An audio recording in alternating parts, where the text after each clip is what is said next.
Hello everyone, my name is Chandan Singh and I'm your English trainer. Well guys, ये 14 अप्रैल 2018 का ये the Hindu का editorial है। Newspaper reading में ये मेरा पार्ट 18th वीडियो है फ्रेंड्स। तो आइए देखते हैं कि आज का एडिटोरियल क्या कहता है। गाइस यहाँ पर लिखा हुआ है डिवाइडेड वी फॉल। सबसे पहले इसका मतलब समझते हैं। कह रहे हैं कि अगर डिवाइड हो गए तो हम गिर जाएंगे, टूट जाएंगे। कहने का मतलब है कि अगर बट गए तो हम गिर जाएंगे। अब किस बारे में है देखते हैं। यहाँ लिखा है कि the debate on the finance commissions terms of reference needs reshaping. अब इसका मतलब क्या है? द डिबेट यानी कि जो बहस चल रही है ऑन द फिनेंस कमीशंस, जो फिनेंस कमीशन है, ये एपिस्ट्रोफी एस देख रहे हैं, फिनेंस कमीशन के terms of reference. Terms of reference का मतलब क्या होता है कि फिनेंस कमीशन के जो ऑब्जेक्टिव्स है, जो उनको काम सौंपे गए हैं, जो उनका पर्पस है, उसके ऊपर एक डिबेट चल रहा है कि नीड्स रीशेपिंग। भैया उसे रीशेपिंग की ज़रूरत है, मतलब उसे दोबारा बनाइए, उस पर थोड़ा काम कीजिए। इसी पर एक डिबेट चल रहा है। अब देखते हैं क्या है मामला। यह लिखा है prime minister Narendra Modi thinks, यानी कि प्राइम मिनिस्टर नरेंद्र मोदी को ऐसा लगता है, वो ऐसा सोचते हैं, vested interests are behind the baseless allegations. वो कह रहे हैं कि ये जो निराधार, बेसलेस का मतलब क्या है? जिसमें कोई आधार ना हो, बिना बेस का, ये जो निराधार आरोप है, एलिगेशन का मतलब होता है आरोप, ये जो निराधार आरोप है, इसके पीछे, बिहाइंड, इसके पीछे वेस्टेड इंटरेस्ट आर, यानी कि एक कोई निजी स्वार्थ, कोई पर्सनल इंटरेस्ट इसके पीछे है। ये जो निराधार जो आरोप लग रहे हैं, इसके पीछे कोई वेस्टेड इंटरेस्ट है, यानी कोई पर्सनल इंटरेस्ट है। यानी कि पर्सनल इंटरेस्ट क्या होता है कि कोई निहित स्वार्थ, किसी का स्वार्थ है। और क्या है वो आरोप?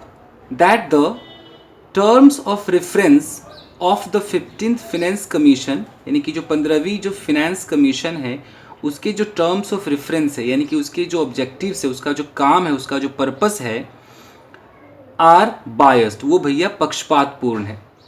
क्या आरोप लग रहे हैं कि इस जो 15th फाइनेंस कमीशन है, इसके जो भी काम है, जो ये कर रही है काम, ये सही नहीं कर रही है, ये एक तरफा है, पक्षपात कर रही है। किसके खिलाफ पक्षपात कर रही है? यहाँ देखिए लिखा है अगेंस्ट सर्टेन स्टेट्स, कुछ जो राज्य हैं, स्टेट्स हैं, या जो कुछ क्षेत्र हैं, उसके खिलाफ ये पक्षपातपूर्ण है। ये यहाँ तक का मतलब है। आगे देखते हैं।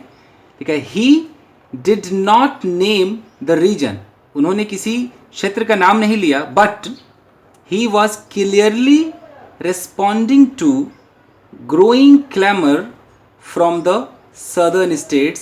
पहले यहाँ तक देखते हैं।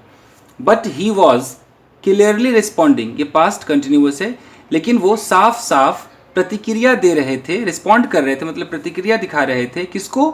To growing clamour from the southern state, जो दक्षिण के जो राज्य हैं, सदर्न जो स्टेट्स हैं, उनके जो ग्रोइंग क्लेमर, यानी कि जो बढ़ते हुए जो शोर मच रहा है वहाँ पर, जो डिमांड हो रही है। जो क्लेमर का मतलब क्या होता है कि कोई एक तरीके की कोई बात हो रही है, शोर मच रहा है वहाँ पर, हो हल्ला हो रहा है, वो क्लेमर कहलाता है। तो कह रहे हैं कि जो वहाँ पर बढ़ता हुआ जो क्लेमर है, जो कोलाहल है, जो मांग चल रही है, कहाँ पे? सदर्न स्टेट में, उनको उसने, जो प्राइम मिनिस्टर है, उन्होंने रिस्पॉन्ड किया, यानी कि वो कर रहे थे। यहाँ तक समझ में आ रहा है? अब किस लिए वो हो हल्ला मच रहा है भाई सदर्न स्टेट में? तो यहाँ फॉर लगा करके सेंटेंस जुड़ा है। For a rethink. रीथिंक का मतलब क्या होता है कि उस पर दोबारा से सोचना, जो पुनर्विचार हम करते हैं ना, वो रीथिंक होता है। कि for a rethink on the parameters, जो मापदंड है उस पर पुनर्विचार करे। फॉर द कमीशन, उस कमीशन के लिए। To determine revenue sharing between the centre and the state, यानी कि सेंटर और स्टेट के बीच में जो रेवेन्यू जो जाता है, जो पैसे बंटते हैं, जो शेयर होता है, उसको निर्धारित करने के लिए आप दोबारा सोचिए कि कितना जाना चाहिए, कितना स्टेट को जाना चाहिए और कितने % जो सेंटर को जाना चाहिए। इस बारे में कुछ बात हो रही है। आगे देखते हैं। लिखा है कि the southern states are concerned, जो साउथ के स्टेट्स हैं वो कंसर्न्ड हैं, चिंतित हैं, that the commission is switching from the 1971 census to the 2011 census. पहले इसको समझते हैं कि कहाँ है द सदर्न स्टेट्स, जो दक्षिण के जो स्टेट्स हैं वो चिंतित है कि जो कमीशन है वो 1971 के जो सेंसस, यानी कि सेंसस का मतलब है जनगणना, 1971 की जनगणना से स्विच हो रहे हैं 2011 के जनगणना पे। दिस मीन्स, यानी कि इसका मतलब है states that have done relatively better, यानी कि यहाँ है कहने का मतलब कि states, way states that have done, जिन्होंने रिलेटिवली बेटर यानी कि किसी और स्टेट के मुकाबले बहुत ही अच्छा किया है किस चीज़ में, टू कंट्रोल पॉपुलेशन, जनसंख्या को रोकने में, पॉपुलेशन ग्रोथ को रोकने में, कुड सी, वो देख सकते हैं देयर एलोकेशंस, एलोकेशन का मतलब क्या है कि उन्हें जो राशि बढ़कर जो मिलती है, जो उनको मिलता है वो, दैट इज कॉल्ड एलोकेशन, एक निर्धारित राशि होती है। तो कह रहे हैं कि states that have done relatively better to control population growth, वो स्टेट जिन्होंने पॉपुलेशन ग्रोथ को कंट्रोल करने में बहुत अच्छा निभाया है, कुड सी देयर एलोकेशन, उनकी जो निर्धारित राशि है वो देखेंगे as a fraction of the total resource, जो भी रिसोर्सेज हैं, जो संसाधन है उसके टुकड़ों के रूप में रिड्यूस्ड और कम देखेंगे, यानी कि उन्हें कम मिलेगा। जो सदन वाले हैं उनको लग रहा है कि हमने इतनी मेहनत की, हमने पॉपुलेशन कम किया, सब कुछ पे कंट्रोल किया और हमें ही जो हिस्सा है भैया वो कम मिल रहा है, और जिनकी पॉपुलेशन कम भी नहीं हुई है, ज़्यादा है, उन्हें ज़्यादा मिल रहा है, कुछ इस तरह का मैटर है। लिखा है हाउएवर, हाउएवर मतलब फिर भी, इसके बावजूद भी, स्पीकिंग इन चेन्नई, चेन्नई में बोलते हुए, यहाँ जो स्पीकिंग, जो आईएनजी देख रहे हैं ये प्रेजेंट पार्टिसिपल है, कोई भी काम करते हुए, तो स्पीकिंग इन चेन्नई, चेन्नई में बोलते हुए मिस्टर मोदी सेड, उन्होंने कहा, a state like Tamil Nadu, Tamil Nadu जैसे जो राज्य हैं, वुड एक्चुअली बेनिफिट, उन्हें वास्तव में लाभ मिलेगा, वो लाभ उठाएंगे from the commissions mandate, commission के जो मैंडेट है, मैंडेट क्या होता है, जो आदेश होता है, तो कहते हैं कि जो कमीशन का जो आदेश है उससे फ़ायदा उठाएंगे, as the centre has mooted incentives for those who have done well on population control।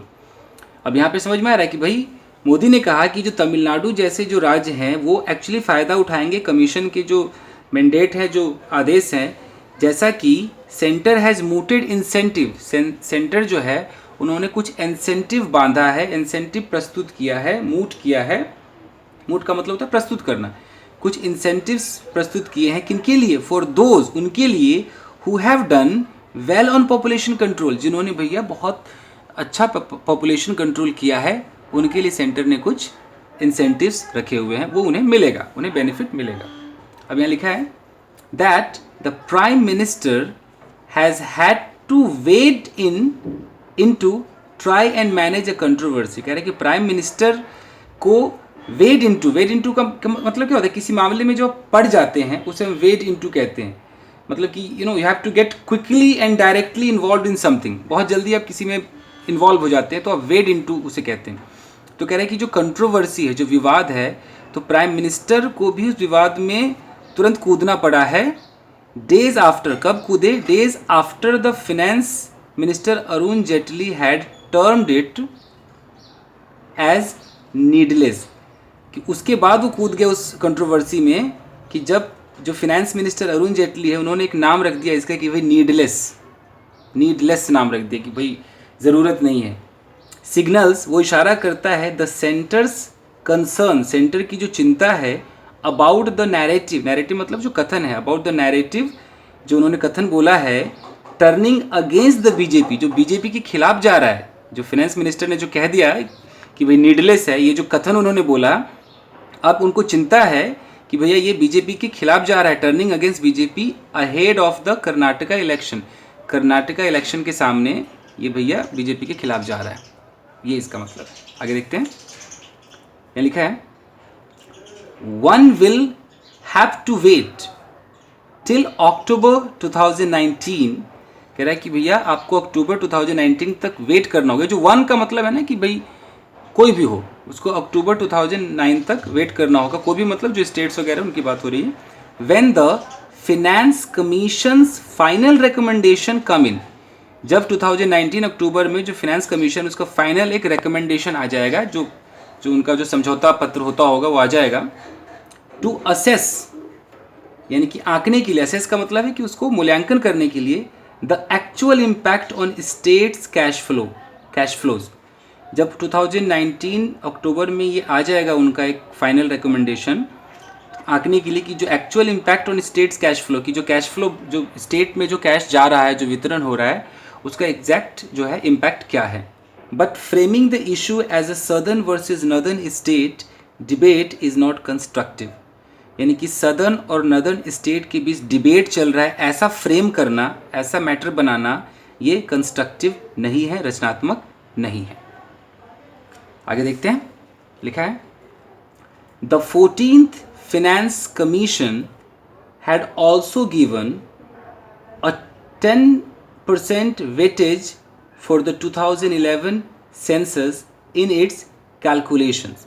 यहाँ क्या कह रहे हैं कि जो 14th Finance Commission जो था उसने भी दिया था 10% का वेटेज। वेटेज क्या होता है कि 10% का एक भार दिया था, एक बल दिया था, एक महत्व दिया था कि हाँ भाई 10% हम अपनी तरफ से ये दे रहे हैं फॉर द 2011 सेंसस। 2011 का जो जनगणना था उसमें दिया था, इन इट्स कैलकुलेशंस, उसके कैलकुलेशन में, and there was no discernible impact on allocations to the more populous states. इसका मतलब क्या है कि उन्होंने 10% का वेटेज दिया and there was no discernible impact. Discernible मतलब कि नोटिसेबल, कि कोई खास फर्क, कहते हैं ना कि कुछ नोटिस हो रहा है, तो कोई डिसcernible यानी कि नोटिसेबल प्रभाव नहीं दिखा ऑन एलोकेशंस, उस वितरण पर जो राशि बढ़ती है, एलोकेट होता है, to the more populous states, जो ज़्यादा जनसंख्या वाले जो स्टेट्स हैं उसमें ऐसा कुछ दिखाई नहीं दिया, कुछ नोटिस वाली बात नहीं थी। पॉपुलस का मतलब जनसंख्या वाले, such as Uttar Pradesh and Bihar. Also there are other states, और दूसरे भी स्टेट्स हैं, whose share of India's total population has declined between 1971 and 2011। ये कह रहे हैं कि ऐसे भी स्टेट हैं जिनका हिस्सेदारी इंडिया के टोटल पॉपुलेशन में, इंडियाज टोटल पॉपुलेशन, इंडिया की जो टोटल जनसंख्या, उसमें कुछ ऐसे स्टेट है जिनकी हिस्सेदारी हैज़ डिक्लाइंड, घट गई है, बिटवीन 1971 एंड 2011, इनके बीच 1971 और 2011 के बीच उनकी जो पॉपुलेशन है वो काफ़ी कंट्रोल हुई, घटी है, इंक्लूडिंग वेस्ट बंगाल, गोवा, हिमाचल प्रदेश एंड पंजाब। अब यहाँ कहता है कि finally it is misleading for state governments to assume, कह रहा है कि ये मिसलीडिंग है कि स्टेट गवर्नमेंट के लिए, ये एक मिसलीडिंग मतलब मैं कैसे समझाऊँ कि एक बहकाने वाली बात है, टू अज्यूम, ये मानने के लिए, ये अज्यूम करने के लिए, that all positive changes in demographics, demographics क्या होता है, जो जनसंख्या वाले होते हैं, कहते हैं कि सारे के सारे पॉजिटिव जो चेंजेस है इन डेमोग्राफिक्स आर अ रिजल्ट, सारा उसी में चेंजेस हो रहा है, जो ज़्यादा पॉपुलेशन वाले स्टेट हैं उन्हीं में सारे परिवर्तन हो रहे हैं, ऑफ देयर ओन एक्शंस और पॉलिसीज़, जितना वो एक्शंस और पॉलिसीज़ पे ध्यान दे रहे हैं उनको ज़्यादा बेनिफिट नहीं मिल रहा है, सारा जो बेनिफिट है वो सब मिल रहा है जो ज़्यादा पॉपुलेशन वाले जो स्टेट्स हैं उनको।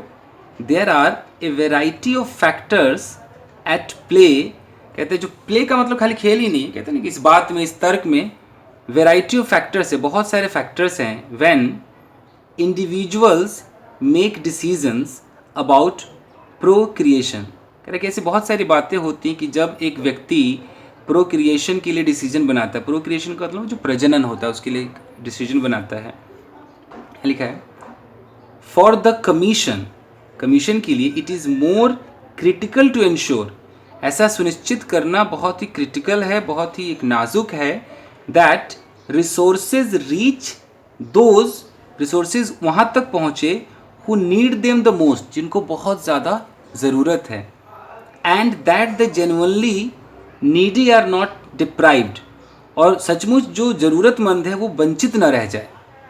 तो ये इंश्योर करना बड़ा क्रिटिकल है कमीशन के लिए। Wherever they may be, वो जहाँ कहीं भी हो वो वंचित न रह जाए। लिखा है कि states may spend their energies better, कहते हैं जो राज्य है वो अपनी एनर्जी उसमें ज़्यादा खर्च कर सकते हैं, बाय सीकिंग मोर क्लैरिटी, अधिक से अधिक क्लैरिटी, सफाई ढूंढते हुए, on the commissions other terms of references, commission के जो फाइनेंस कमीशन है उसके और भी जो शर्तें हैं, अदर जो टर्म्स है उसको ढूंढने में उन्हें एनर्जी खर्च करनी चाहिए, स्पेशली द इंसेंटिव्स, खासकर जो इंसेंटिव्स प्रपोज्ड, जो बनाए गए हैं, जो प्रपोज हुए हैं फॉर शनिंग पॉपुलिज्म, यानी कि जो कम पॉपुलेशन वाले जो राज्य हैं उनके लिए जो एक बना था, एक रूल बना था कि उन्हें इंसेंटिव्स मिलेगा, तो उस पर उन्हें ध्यान देना चाहिए। And the move to give the centre a larger share, और उस बात पर ध्यान देना चाहिए कि भाई जो सेंटर है उसको लार्जर शेयर, बहुत से बहुत शेयर सेंटर को मिले, और जो इंसेंटिव है वो स्टेट को मिले ऑफ द रिसोर्सेज, जो भी रिसोर्सेज हैं उसका, to build the new India. क्या करने के लिए? ताकि इंडिया एक नया बन सके। इट एनविजन्स बाई 2022, जो कि 2022 तक की कल्पना की जा रही है, वैसा एक न्यू इंडिया हमारा बनकर खड़ा हो जाए। तो इस पर ध्यान देना चाहिए लोगों को।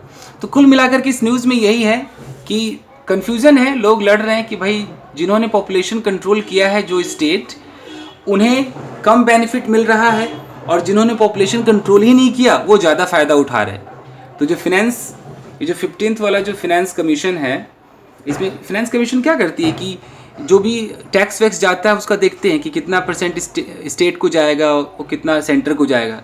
तो लोग इसीलिए लड़ रहे हैं कि भाई जो पॉपुलेशन कंट्रोल करके बैठे हैं स्टेट, उन्हें लग रहा है कि हमें कम फ़ायदा मिल रहा है, और जो लोग ध्यान नहीं दे रहे हैं, जो रूल रेगुलेशन मान नहीं रहे हैं, उनको ज़्यादा मिल रहा है।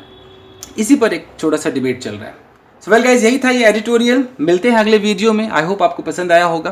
Till then take care, keep practising and have fun. Thank you very much everyone.